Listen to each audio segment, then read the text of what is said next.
En el epicentro de esta nueva oleada de violencia, un operativo encabezado por Omar García Harfuch logró, en cuestión de horas, activar todas las alertas en la estructura de los Chapitos. El despliegue de unidades especiales tenía como finalidad alcanzar un objetivo estratégico, pero terminó desencadenando un feroz tiroteo en una carretera rural, evidenciando una vez más que en Sinaloa el dominio del territorio no se entrega sin una buena dosis de plomes. Mientras las autoridades intentan mantenerse firmes y los cárteles defienden con uñas y dientes su control, la población, como de costumbre, es la que acaba atrapada en medio del conflicto. Porque, ¿qué mejor forma de pasar el día que resguardado en casa, esperando que una bala perdida no termine convirtiéndote en daño colateral? Hoy en Narco Canal analizaremos este episodio que, entre el sarcasmo y la crudeza de la realidad, deja muchas interrogantes en el aire. La carretera donde se desató este enfrentamiento entre las fuerzas de seguridad y los Chapitos bien podría considerarse un destino turístico para quienes buscan una descarga de adrenalina extrema. Todo comenzó cuando un convoy liderado por elementos especiales de Omar García Harfuch decidió incursionar en un territorio que, aunque sin letreros visibles, prácticamente llevaba la advertencia: propiedad de los Chapitos, entrada bajo su propio riesgo. Como era de esperarse, la respuesta no tardó en llegar. El operativo tenía la misión de asegurar un punto clave dentro de la estrategia de seguridad, una jugada que para las fuerzas del orden parecía un movimiento maestro dentro del tablero del narcotráfico, pero que para los integrantes del cártel fue un ataque frontal a su dominio.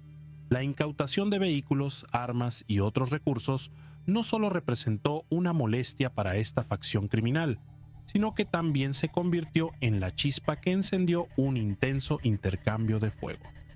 En cuestión de minutos, un convoy de sicarios interceptó a las autoridades en medio del paraje, desatando una escena de alto impacto. Disparos resonando por todas partes, vehículos con las huellas inconfundibles de una lluvia de balas y un estruendo ensordecedor que, en ese instante, era la única constante en un ambiente de puro caos. Aunque la acción parecía sacada de un guión de Hollywood, aquí no hubo pausas para descansar ni dobles de riesgo que protegieran a los verdaderos protagonistas. Este topón, como se le conoce en el argot local, no es ninguna novedad en Sinaloa, pero dejó en claro dos cosas fundamentales. Primero, que los Chapitos no están dispuestos a ceder ni un milímetro de su dominio sin ofrecer resistencia. Su capacidad de respuesta y coordinación fue casi inmediata, demostrando una vez más que no operan de manera improvisada, sino como una maquinaria perfectamente sincronizada. Y segundo, que los operativos encabezados por García Harfuch no son simplemente un desfile de unidades blindadas, sino que están hiriendo puntos neurálgicos dentro del mapa del narcotráfico. A pesar del violento episodio, las fuerzas de seguridad lograron retirarse tras cumplir su misión. Claro, no sin sufrir consecuencias. Vehículos perforados como si fueran queso suizo y una tensión palpable que seguramente sigue acompañando a los elementos en cada incursión en estas zonas. Bajas significativas, según el discurso oficial, ninguna, aunque las imágenes de los vehículos destrozados cuentan otra historia. Lo cierto es que el mensaje quedó más que claro para ambos bandos. Esto no es un juego y nadie está dispuesto a retroceder.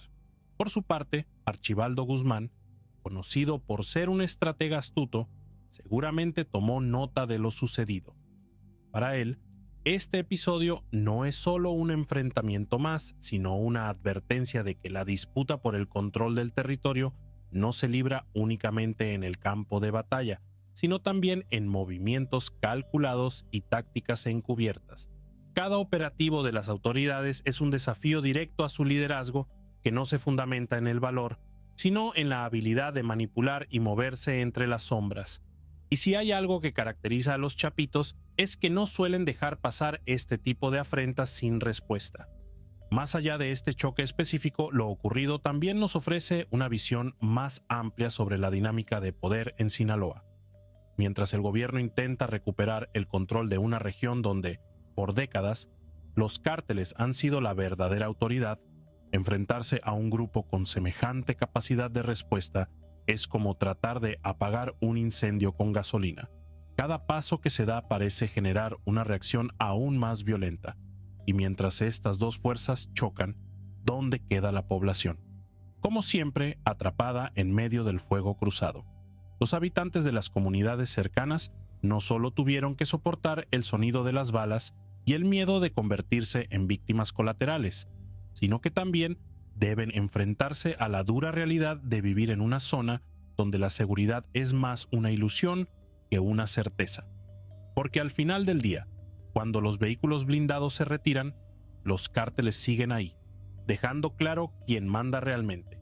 Este enfrentamiento no es un hecho aislado, sino una pieza más dentro de un relato mayor que se desarrolla no solo en Sinaloa, sino en varias regiones del país.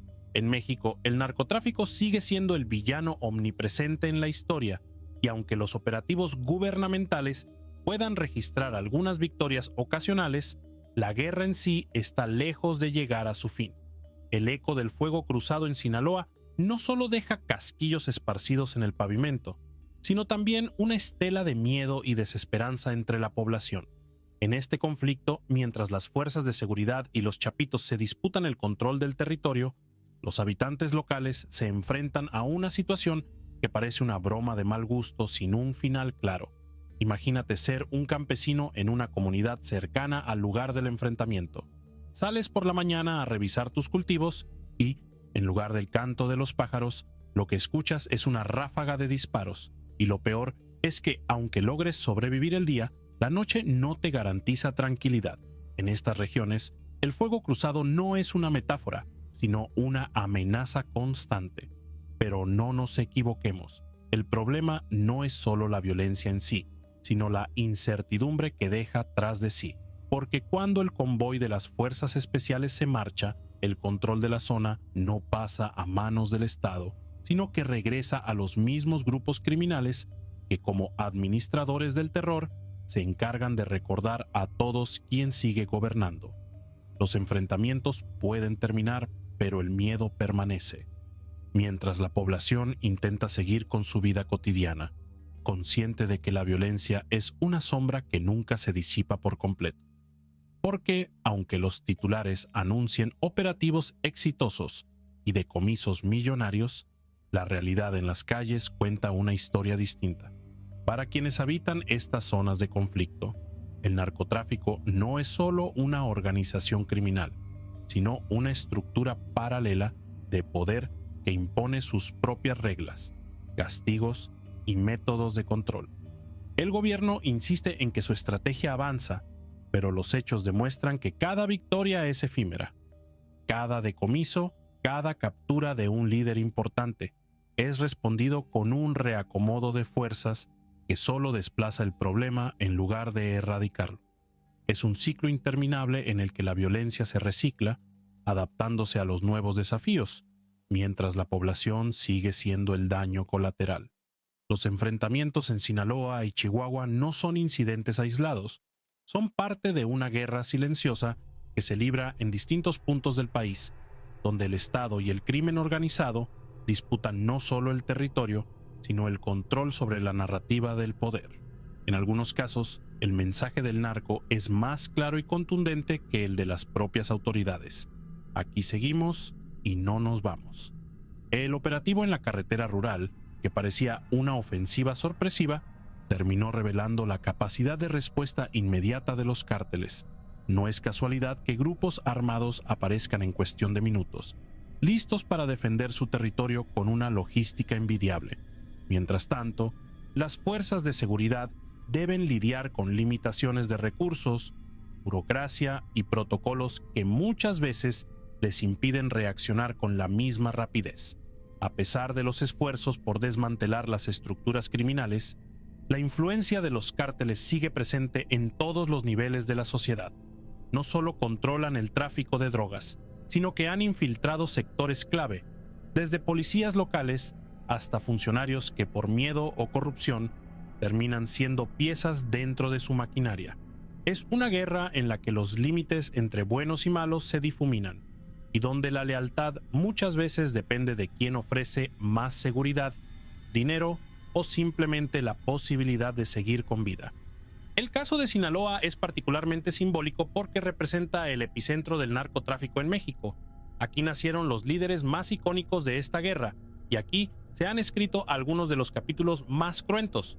Cada operativo, cada detención, es visto con escepticismo por la población, que sabe que al final del día, cuando las cámaras se apaguen y los convoyes militares se retiren, el verdadero poder seguirá ahí.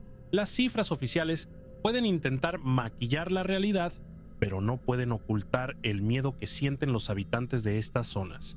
Un miedo que no se disipa con discursos ni con promesas de un futuro más seguro, porque la seguridad no es algo que se decreta, sino que se construye con hechos.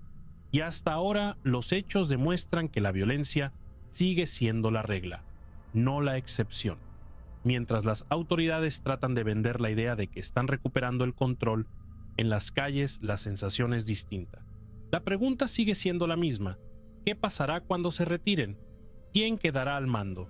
Porque al final, la gente no necesita promesas, sino certezas. Y la única certeza que tienen en este momento es que la guerra está lejos de terminar. Y así, entre operativos que parecen golpes certeros, pero terminan siendo solo heridas superficiales, la vida en estos territorios sigue su curso. La violencia no se detiene, solo se transforma. Y la población, esa que nunca pidió estar en medio de esta guerra, sigue esperando el día en que la paz deje de ser un lujo inalcanzable y se convierta en una realidad. Pero hasta que ese día llegue, Sinaloa, Chihuahua y muchos otros estados seguirán siendo escenarios de una guerra que no distingue entre culpables e inocentes. Y mientras el Estado y el crimen organizado sigan disputándose el control, la gente seguirá atrapada en el fuego cruzado, viviendo en un país donde la violencia no es la excepción, sino el pan de cada día. La normalización de la violencia en estas regiones ha provocado que generaciones enteras crezcan con una percepción distorsionada de la realidad. Para muchos jóvenes, el narcotráfico no es solo un problema, sino una opción de vida. En un entorno donde las oportunidades son escasas y el miedo se ha convertido en un compañero diario, la lealtad a los cárteles no siempre nace de la ambición, sino de la necesidad de sobrevivir. Las historias de adolescentes reclutados por estas organizaciones se repiten una y otra vez. En muchos casos, las opciones son limitadas: trabajar en el campo por un salario miserable, emigrar a Estados Unidos con la incertidumbre de ser deportado, o unirse a los cárteles con la promesa de dinero fácil y respeto. En este último escenario, el poder se obtiene con rapidez, pero la vida se acorta con la misma velocidad. El gobierno ha intentado implementar estrategias de prevención, pero la realidad es que los programas sociales son insuficientes cuando el crimen organizado ofrece más seguridad económica que el propio Estado. Para los jóvenes que crecen en estos ambientes, el mensaje es claro: el narco puede darles lo que el sistema les ha negado. La falta de oportunidades no es el único factor que perpetúa esta situación. La corrupción dentro de las instituciones de seguridad y justicia permite que los cárteles operen con relativa impunidad. No es raro escuchar historias de oficiales que avisan a los criminales sobre operativos inminentes, o de jueces que bajo presión o soborno liberan a delincuentes apenas días después de haber sido capturados. En este contexto, la población ha aprendido a moverse con cautela. No hacen preguntas innecesarias, evitan ciertos lugares después de determinada hora y saben que en muchos casos la única opción es guardar silencio, porque hablar demasiado puede costarles la vida. Las desapariciones forzadas son otra cara de esta violencia sistemática. Decenas de personas desaparecen cada mes en estas regiones, muchas veces sin dejar rastro.